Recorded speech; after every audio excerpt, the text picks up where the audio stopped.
Punten ari anggota DPR pejabat naon nu diomongkeun honor dirina heula karek rakyat. Nek makmur Indonesia moal tepi ka ira wae geus sabab naon? Rakyat paneuri pejabat ieu. Kenapa tampilkan KDM? Ini adalah bentuk sindiran KDM terhadap anggota DPR, pejabat-pejabat yang di sana itu. Dan lucunya baru kemarin ini ada peristiwa yang sangat membagongkan. Uang reses DPR naik lagi cuy. Yang tadinya hampir sekitar 400-an juta jadi 700-an. Hampir 100% tuh naiknya itu.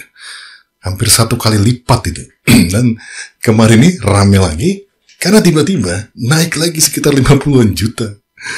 Dan lucunya katanya salah transfer. Salah transfer kok seluruh anggota DPR itu gak masuk akal. Kalau cuma 1 orang, 2 orang gitu kan, ada yang lebih gitu kan, salah transfer tuh mungkin. Kita lihat beritanya sambil nanti kita lanjutkan videonya kalian tadi. Polemik dana reses DPR naik jadi 702 juta. Dana reses anggota DPR RI naik hampir 2 kali lipat menjadi 702 juta per orang dari sebelumnya. Sekitar 400 juta memicu sorotan publik. Pimpinan DPR menjelaskan kenaikan itu bukan tunjangan tambahan, melainkan penyesuaian berdasarkan kebutuhan kerja di lapangan selama masa reses, yaitu waktu anggota dewan turun ke daerah pemilihan untuk berdialog dengan masyarakat. Wakil Ketua DPR Sufmi Dasko Ahmad menjelaskan kenaikan dana ini disebabkan adanya penambahan indeks dan jumlah titik kegiatan. Usulan yang diajukan sejak Januari tahun 2025 dan disetujui Mei tahun 2025 oleh Kementerian Keuangan. Ya. Jadi itu yang memicu kemarin demo-demo ya kan. Tapi lucunya udah sampai nih 702 juta. Ternyata tengok di videonya.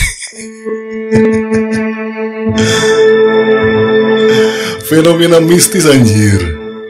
Para pecinta cerita digital, ada sebuah fenomena mistis keuangan terjadi yang katanya lembaga terhormat, tapi sering jadi trending karena kelucuan spontan tanpa naskah, mengaku salah transfer. Iya, salah transfer, bukan salah jalan hidup. Nah, itu dia Dewan Perwakilan Rakyat atau DPR RI. Kronologinya absurd banget, tapi nyata. Seharusnya dana reses anggota DPR itu 702 juta, tapi yang nyasar ke rekening adalah 786 juta. Ada kelebihan 54 juta, yang katanya sudah ditarik balik. Pertanyaannya, siapa yang menarik? Hantu? Dari tulisan filsuf literasi Bang Rosadi Jamani ini, katanya publik mendadak heboh. Bukan karena angka 54 juta itu besar, karena untuk ukuran DPR, itu mungkin cuma setara uang rokok rapat paripurna. Tapi karena mereka ngaku salah transfer, itu sesuatu yang jarang banget terjadi. Ntar lu, masuk gak sih logika lu gitu kan? Udah sekelas pemerintahan ya, ada salah transfer, transfernya rata pada naik semua, seluruh anggota DPR gitu. Itu kayak, dapat 50 nih. Terus pada diem-diem gitu. Kalau gak ketahuan ya lanjut ini. Gila ya. Dalam sejarah peradaban manusia, pengakuan dosa dari lembaga tinggi negara itu setara dengan munculnya pelangi di tengah malam. Tapi Sufmi Dasko Ahmad, sang juru bicara kesucian administrasi tanpa puan entah kemana, buru-buru menjelaskan, itu cuma kesalahan dari kesecinan DPR. Oh, tentu saja. Kalau bukan staf, siapa lagi yang bisa disalahkan atau dikambing hitamkan? Seperti biasa, di negeri ini, yang salah bukan sistem tapi fotokopian surat jalan. Tapi mari kita berpikir filosofis sejenak.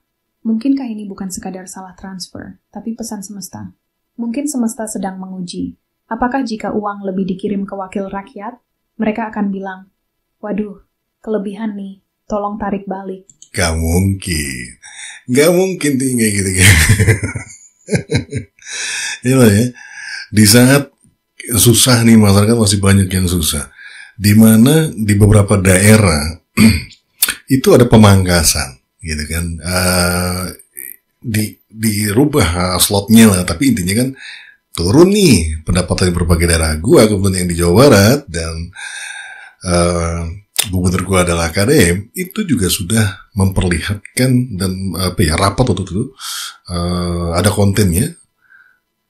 Di situ dinyatakan bahwa Jawa Barat ini anggarannya berkurang 2 triliun. Dan akhirnya harus mangkas dari anggaran-anggaran yang lain karena KDM tidak mau memberhentikan kegiatan pembangunan di Jawa Barat, baik itu secara infrastruktur maupun yang anak sekolah dan lain sebagainya. Itu akan tetap terus berjalan diperjuangkan.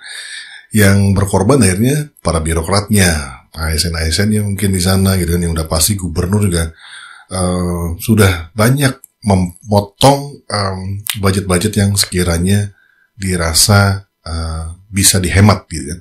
Listrik, air, semua itu dihemat semua, habis-habisan pokoknya. Tapi satu sisi yang di pusat ini malah nambah gitu loh. Dan itu untuk tunjangan transport. Maksudku gini loh. Transport untuk memfasilitasi anggota DPR melihat daerah pemilihannya, dapilnya, untuk membantu daerah dapilnya kan. Logikanya itu anggota itu dipilih oleh dapilnya, berarti kan dia di daerah situ ya harusnya, ya. Tinggalnya di daerah situ lagi. Yang nggak membutuhkan dana yang sedemikian besar, kecuali itu kayak KDM tuh. Dibangunin rumah, dikasih santunan, langsung tuh uangnya kasih tuh. Itu lain cerita ya. Aduh, negeri ini kok begini banget ya. Atau justru rezeki nggak boleh ditolak kan? Kalau dipikir logika warung kopi, mustahil uang. 54 juta bisa nyasar begitu saja. Itu bukan nominal yang muncul dari mimpi. Bahkan mesin ATM aja perlu 3 kali konfirmasi sebelum transfer. Tapi ya, mungkin di DPR sistemnya beda. Klik 1 tombol, tiba-tiba berlimpah seperti mukjizat Nabi Musa membelah Laut Merah. Lucunya, mereka bilang uangnya sudah dikembalikan. Mungkin nanti akan lahir buku suci baru, kitab transfer yang benar dan tidak benar. Di dalamnya ada pasal-pasal tentang etika mengetik angka di Excel. Cara menekan tombol kirim dengan penuh iman, dan doa sebelum mentransfer uang rakyat. Bahkan teori konspirasi mulai muncul di jagat maya. Ada yang bilang kesalahan itu disengaja, semacam tes kesetiaan digital. Siapa yang protes berarti jujur, siapa yang diam berarti sudah pasrah di jalan setan fiskal. Disinilah letak keindahan absurditas bangsa ini. Setiap skandal bisa dijelaskan dengan kalimat sudah diperbaiki.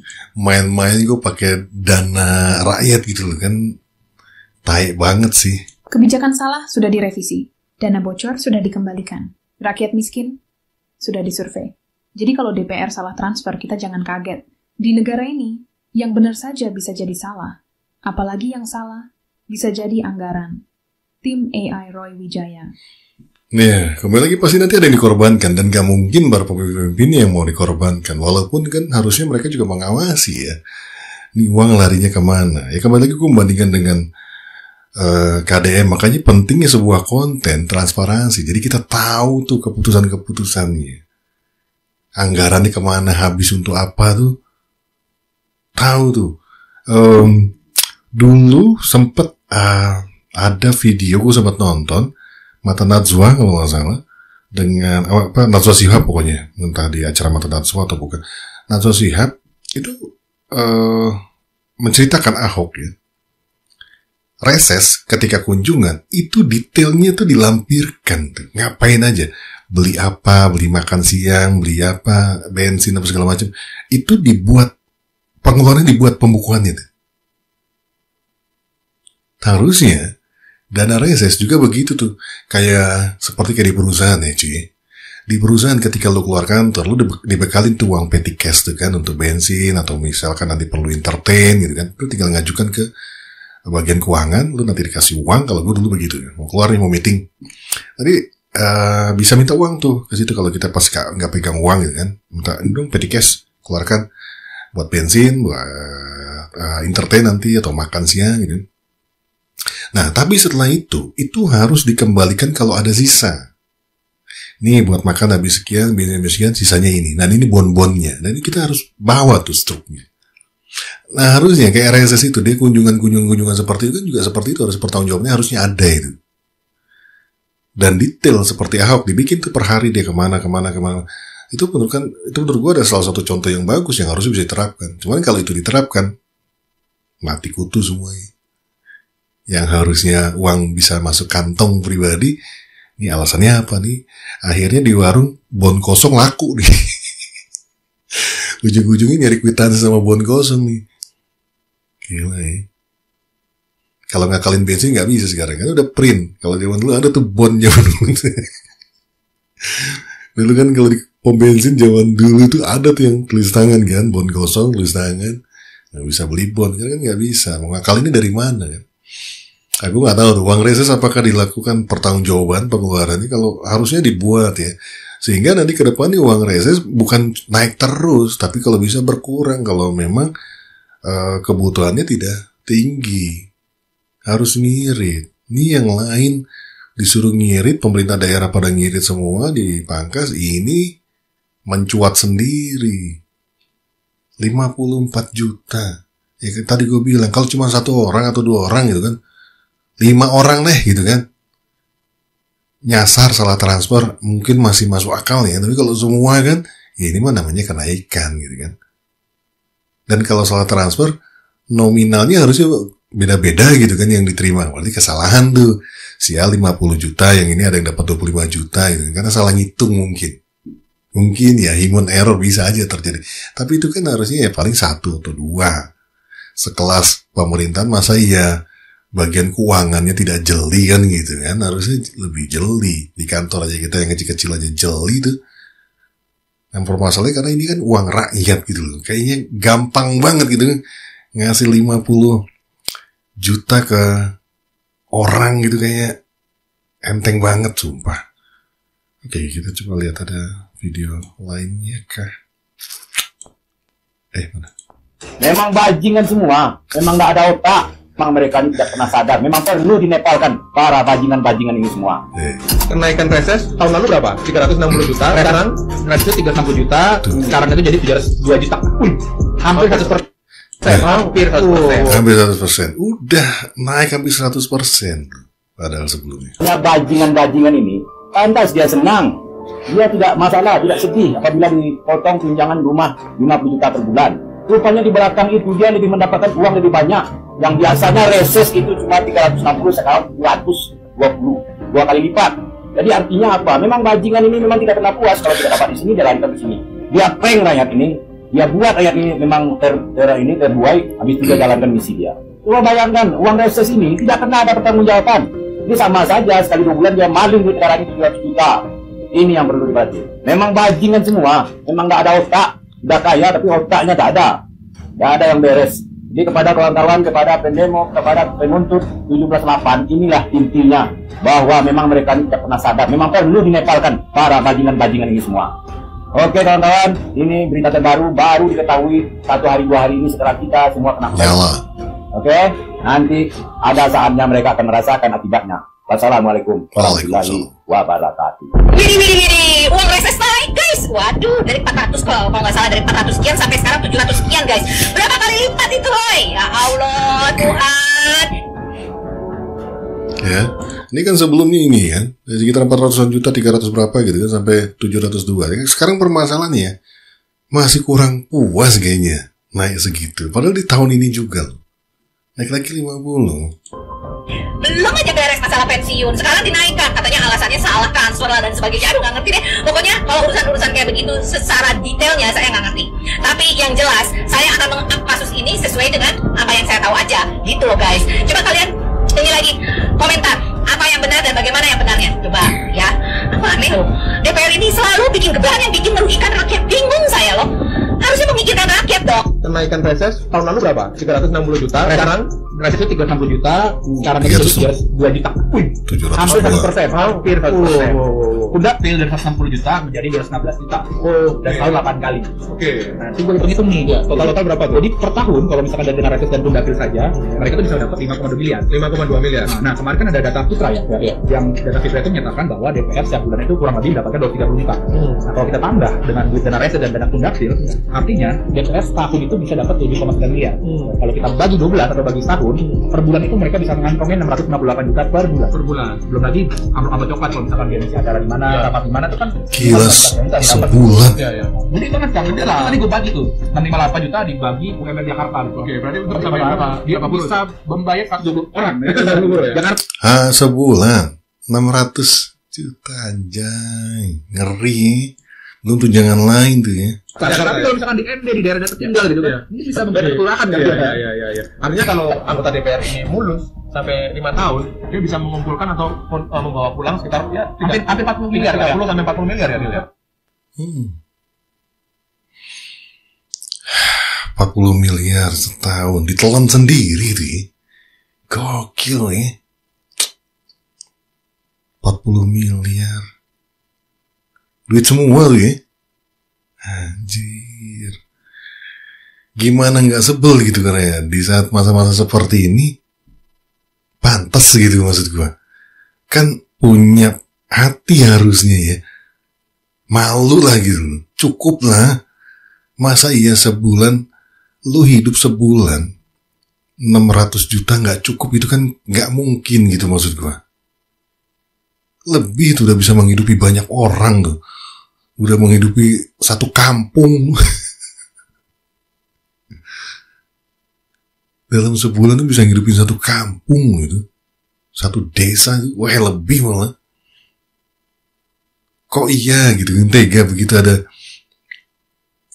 tiba-tiba uang 50 juta tuh yang cuma enteng jawabannya, oh salah transfer.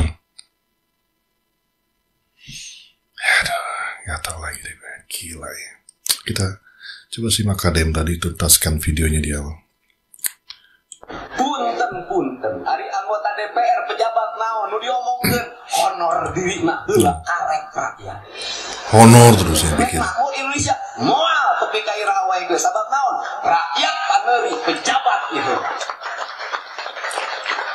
Moal saha anu pangsejahteraana pejabat jeung pegawai naik gaji tiap bulan, naik tunjangan BBM naik.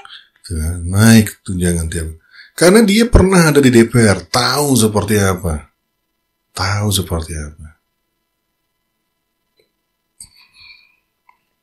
Mudah-mudahan KDM, terus ada Pak Purbaya, itu bisa benar-benar bisa menjadi angin segar buat kita rakyat Indonesia. Bukan cuma angin surga ya, tapi benar-benar jadi angin segar. Karena sepak terjang dua orang ini yang lagi gue kagumi ini, Purbaya sama KDM ini, lumayan banyak berpihak kepada rakyat, minimal mengerti, minimal paham, dan minimal mau turun, itu aja udah luar biasa.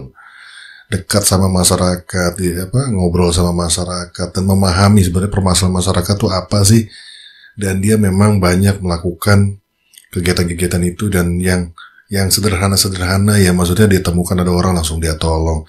Itu kan sesuatu hal yang menurut gue pernah bilang, udah berapa kali sering gue bilang, banyak orang bisa memberikan contoh, tapi tidak semua orang bisa dijadikan contoh. Dan dia melakukan itu supaya bisa jadi sebuah contoh. Itu berharap banget nih, ada orang-orang yang luar biasa dan mudah-mudahan konsisten ya. Kadang mudah-mudahan konsisten ya. Gua kalau enggak, wah sedih lagi deh.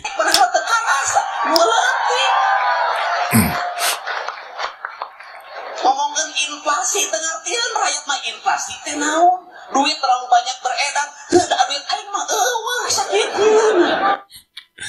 Iya lah KDM ya. Mudah-mudahan KDM tidak mengkhianati kecintaan kita semua gitu kan. Mudah-mudahan tetap amanah ya, namanya manusia kan, bisa saja ya. Tapi kita percaya sampai saat ini, gue masih percaya beliau adalah benar-benar bisa menjadi seorang yang mewakilkan keresahan rakyat, kesusahannya rakyat, dan ya tadi mudah-mudahan bisa konsisten terus, amanah terus terhadap amanah rakyat gitu kan, dan bisa menjadi seorang pemimpin yang benar-benar bisa membuat sebuah perubahan gitu kan, yang nggak usah terlalu wah-wah lah, minimal sedikit-sedikit, tapi benar-benar keberadaan pemimpin itu bisa dirasakan, kedekatan pemimpin atas dengan rakyat kecil tuh bisa benar-benar bisa dirasakan manfaatnya dia ada di sana gitu kan. Terus uang-uang yang dari pajak segala macam tuh benar-benar kita benar-benar merasakan betul itu gitu kan. Amin ya. Wow, I think that's it guys. Kita ketemu di video gue yang lainnya. Sehat-sehat buat lo semua. It's a wrap. Bungkus.